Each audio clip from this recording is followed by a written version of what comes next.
There are miles and miles of white sand kind of desert, and then one barren tree in the middle, and that's about it. So that's pretty much what's there to see in the snow yard, erstwhile dumping yard. So I don't know, this tree looks very familiar. Might have seen it in some song or something like that, but yeah, so it's a good stopover point.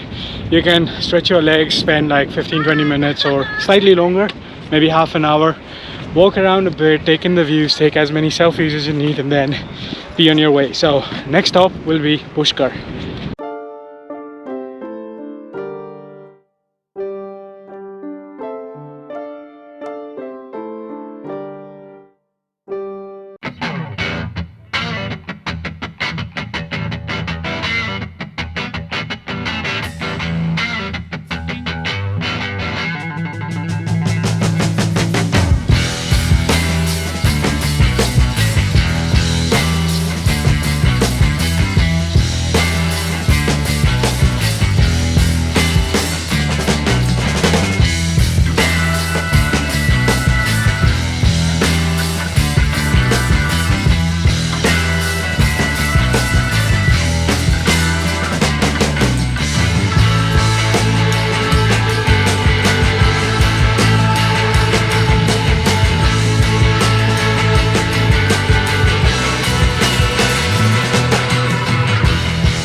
Alright, so hello from Pushkar. Made it to the market square, and I'm told this is one of the ghats where you can access the lakes from. So gonna go down, park the Activa, found a decent parking spot, and then explore around a bit, try and understand what's where. And I saw a board, there's also a Brahma temple. I've never been to one before, so gonna figure out where that is.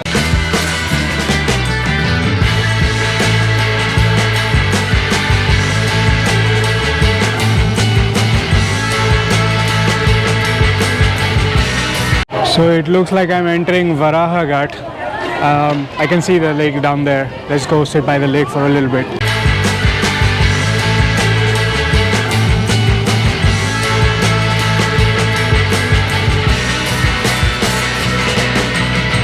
So this is the Pushkar Lake. It's a holy lake, so you have to remove your shoes, and these red stones are burning. So I just dipped my feet in the water, and it's very deep water here. Some people are also taking a dunk in it, so not gonna take a dunk, but anyways, it's a nice place to be at. And I think there are 52 ghats surrounding all this Pushkar Lake. It's a very, very big lake. So soon I'm gonna go up, put on my shoes, and find a place to eat, because it's almost 2 p.m. now, and I'm starting to be a little bit hungry. Wait, is it 2 p.m. or 1 p.m.? Hang on. It's 1 p.m. So yeah, still, it's about lunch hour because I skipped breakfast. So gonna walk around the lakeside from the outer periphery and then grab a bite to eat.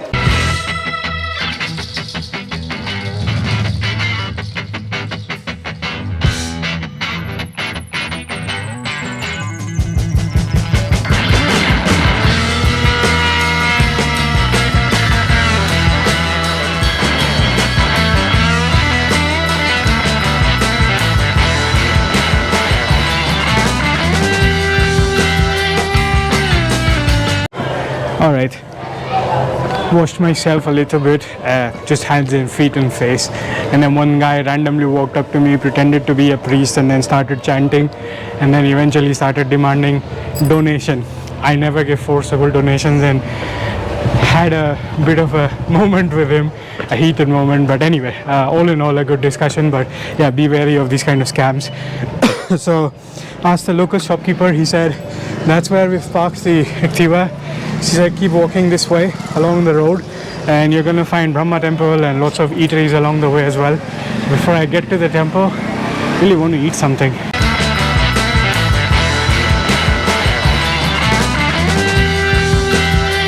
Found a juice corner behind me, asked them to make a fresh mango milkshake, no ice, no sugar.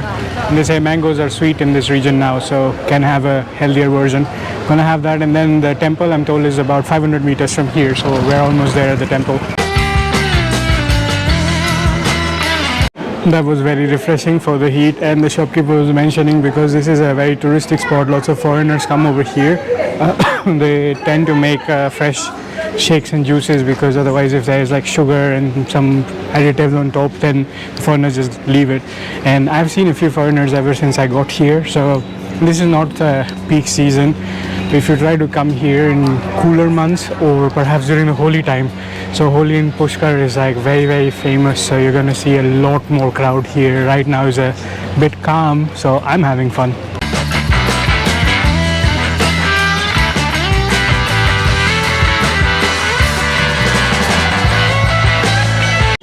Seeing a lot of these restaurants and cafes pitching their terraces with the view of the Pushkar Lake.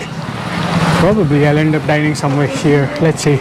Still on the lookout for some legit Dal Baati Choorma, the second Rajasthani dish.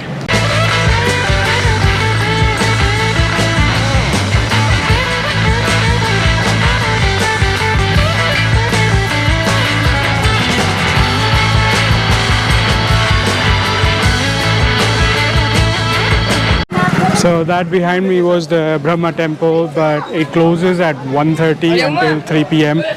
So had a very rush darshan inside. Photography, videography is not allowed inside, so I have no clips to show that I was there. But it is indeed a very unique temple. Never heard of a Brahma temple before. So Brahma is the creator of the universe as per our mythology. So definitely wanted to check it out at least once. And some info for you. So the cops at the entrance will ask you to leave your bag. So I had to leave my bag. I cracked a deal with the local vendors, but for a secure kind of shelter for your bags and stuff, they offer lockers, but that's like 100 rupees deposit for the locker. For me it didn't make much sense because I knew I was gonna get kicked out of the temple in like 2 minutes or so. And then you have to leave your shoes outside as well. And out here, unfortunately I didn't see any spots inside the temple like the official shoe lockers, so only the shopkeepers are there. And then at the ghats, they're going to force you to do donations and stuff, and here they like to inquire how much you donated to understand your paying appetite, and then they'll ask you for some donations here for the shoe service, when in fact it's supposed to be free. So again, lots of scams going on here, so be wary of those things. But now, meal.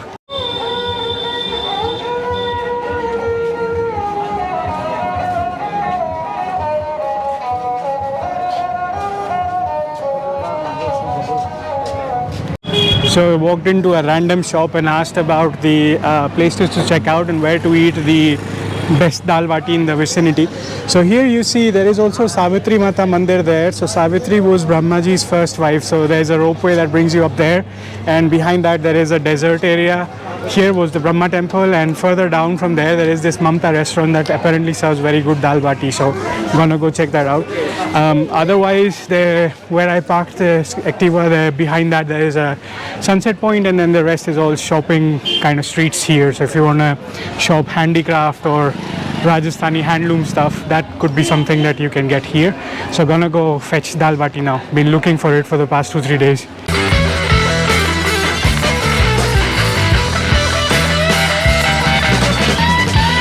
Found the restaurant, found their stove as well, and they're gonna make fresh baati in front of me, so I'm gonna check that out. So that yellowish bowl is the flour bowl that they're gonna make, and this is, in colloquial terms, is called the chula, and that's the kind of real vibes of village life or Rajasthani cuisine. So they're gonna make fresh balls, flour balls, and then serve with dal and a dessert which is known as choorma. That's the legit Rajasthani cuisine.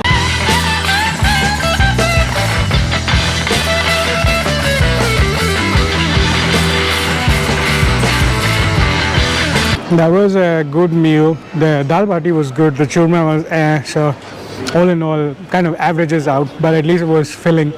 And now the cloud cover came, so it's a bit reasonable to walk around as well. I'm gonna walk around and digest a little bit and then see if there's anything interesting to shop around. Otherwise, I was told there are a few other temples that I could check out. I'm guessing the timings would be the same as the Brahma temple. It's just 2:30 right now, so probably they open at 3. I'll walk around nice and easy till then.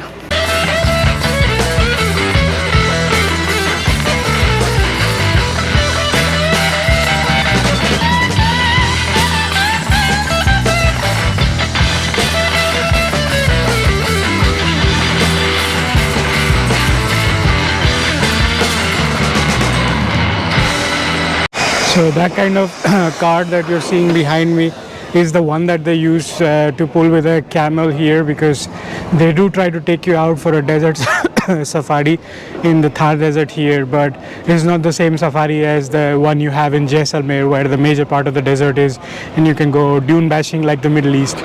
So gonna skip that part. Just gonna walk around a little bit, explore different parts of the market area. So that's the camel cart. That's not a camel, that's a camel. I don't know, playing with itself, entertaining itself while resting. Yeah, so it is this. Oh, there's another one. Not the ideal place for desert safari, but you can do it if you want to. Anyways, I was just taking a walk. Looks like I found myself in a mini desert of some kind. This camel reminds me of the Kishanganj, the snow yard where I went. So remember the horse riding people? They were walking around, and those are like thoroughbred Marwari horses. So I was asking, basically I wasn't talking to them, I was ignoring them and walking past, and they saw the camera and they started kind of bugging me, like, Bhaiya, please do a ride, please do a ride. And I told them, like, I am a trained rider. I want to prance around with a Marwari horse. I'm not gonna have you hold the reins and walk me around the area. And it's like, sure, we'll give you the reins, you can prance around, would be nice to see you. It's like, this is not an area to prance around in the first place. Those are like marble, kind of solidified marble slurry is very slippery. It's in a place like this, either sand or soft soil is where the hooves of a horse get a grip, and that's where you're supposed to prance around. And he started debating, no, this is a good place for you to prance around, you can enjoy, we would love to see you. I was like, yeah, sure, I don't feel like getting face planted here. People do anything and everything here to sell you their services, so be a bit mindful of what you sign up for. Looks like there's another temple I found here.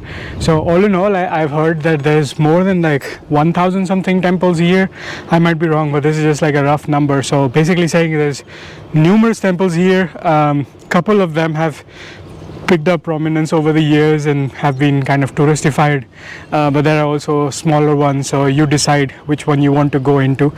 And normally in places like this, you know, when people don't have their own cows but they want to feed the cows to get some good karma, you get this kind of green fodder. So you can purchase the green fodder and then feed the cows. Sometimes, you know, this is right next to a gaushala, which is like a boarding shelter for the cows, and there are these vendors selling you green fodder. You can buy that and feed it to the cow directly. If you have stray cows coming to your house, well, no cows stray in these days. Every cow is tame, but they are like let out to walk around. This is India, so you can, you know, feed them these kind of things. If you have nothing, some people also feed them rotis, although I'm a bit skeptical of feeding human food to animals.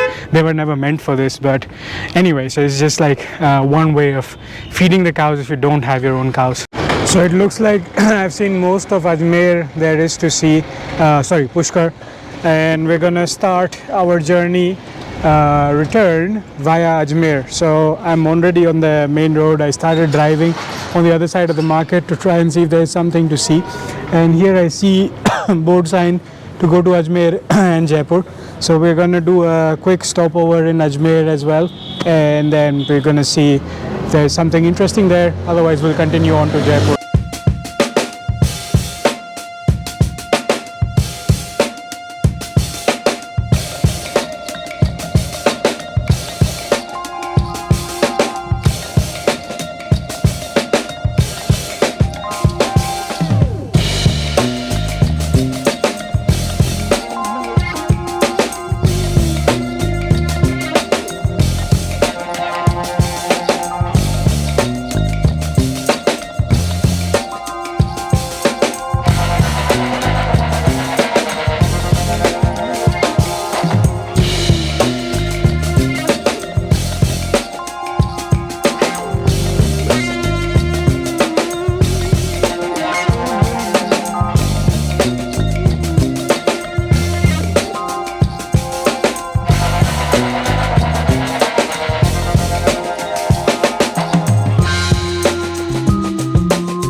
found a very nice statue of Maharana Pratap. He was a very brave and decorated warrior, and his horse, I think his name was Chetak, he was also a very brave Marwari horse who actually jumped the cliff on his command. So we have a lot of good brave stories from back in the day about him and his horse. So just took a quick break. Anyway, this route leads to Ajmer, so along the way if I find something interesting, I'm stopping by for a quick rest.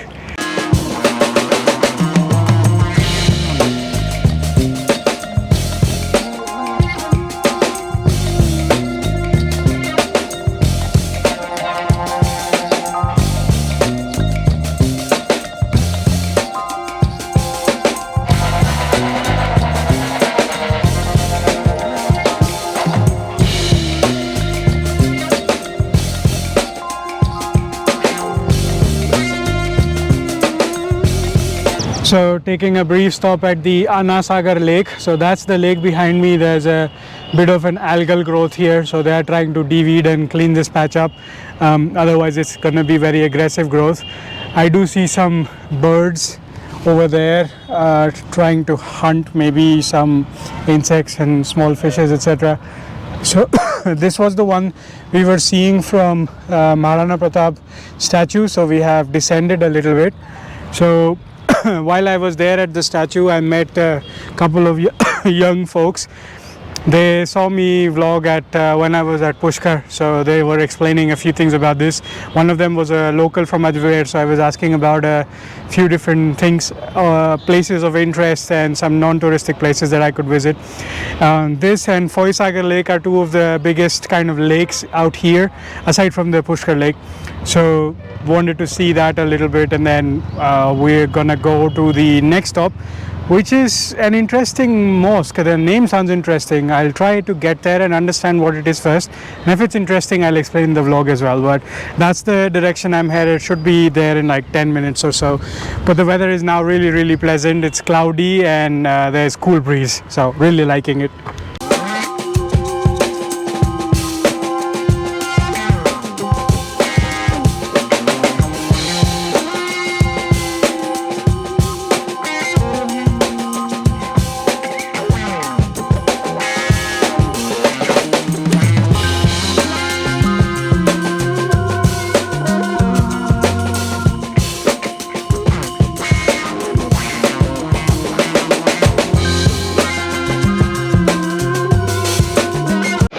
So that pinkish building out there, I think, is the Chamunda Mata temple.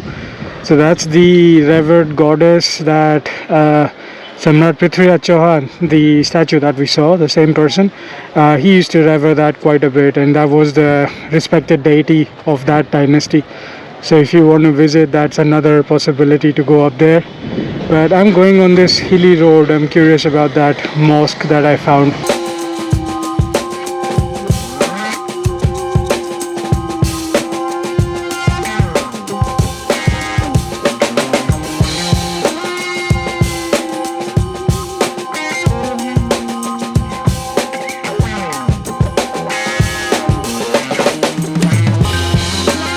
So that behind me is the mosque. This is the second oldest mosque in India, built by Muhammad Ghori probably in 1200s or 1300s. I don't remember the exact year. The name is Adhai Din ka Jhonpara, which stands for 2.5 days of, what's a Jhonpara? Cottage or recluse or some kind, like a humble shelter. That's why I came all this way to check this out. Inside they do 5 times namaz, so I'm not going in at this point. You have to remove your shoes, and maybe there is some namaz ongoing. And anyways, it is starting to drizzle, so I need to start my return journey. I hope you enjoyed today's vlog of exploring Pushkar, Ajmer and Kishangarh, the snow yard. This is the Rustic Wanderer signing off. See you again the next time.